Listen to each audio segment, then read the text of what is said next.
Lift নিয়ে চরম ভোগান্তিতে মাগুরার 250 শয্যা বিশিষ্ট হাসপাতালে সেবা নিতে যাওয়া রোগীরা প্রায় লিফট নষ্ট থাকায় মুমূর্ষু রোগীকে কাঁধে বহন করে বিভিন্ন তলায় নিয়ে যেতে হয় স্বজনদের। দ্রুত এই দুর্ভোগ লাঘবের দাবি জানিয়েছেন ভুক্তভোগীরা।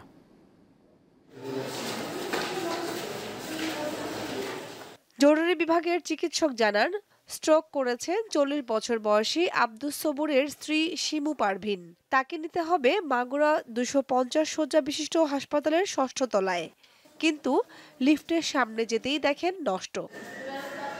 একই দুর্ভোগের কারণে মেয়েকে কাঁধে তুলে হাসপাতালের উপরের তলায় উঠতে হয় মীর মানজাল মিয়াকে। ইমার্জেন্সিতে আমি রোগী দেখাই, তো বলে যে 5 তলায় নিয়ে যান, 5 তলায় নিয়ে আসবো। এখন লিফট তো নষ্ট।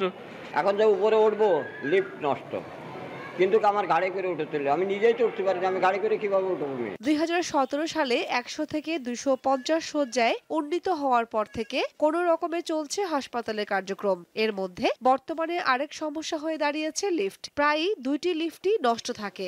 অনেক কষ্ট করে 4 জনে ধরে তো এই 5 তলায় বাচ্চা হয়েছে। রোগী নিয়ে এসে সেবা দিতে যে আমরাই তো রুগিয়ে যাচ্ছি।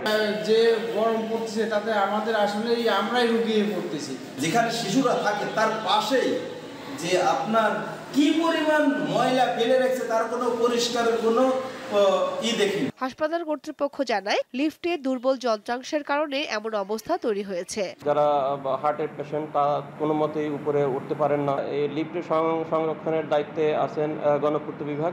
আমরা তাদের সাথে অনেকবার যোগাযোগ করছি, তো অনেকবার চিঠি দিয়ে জানাই। প্রতিদিন এই হাসপাতালে অন্তত 900 রোগী চিকিৎসা নিতে আসেন। দীপ্ত, বার্তা কক্ষ।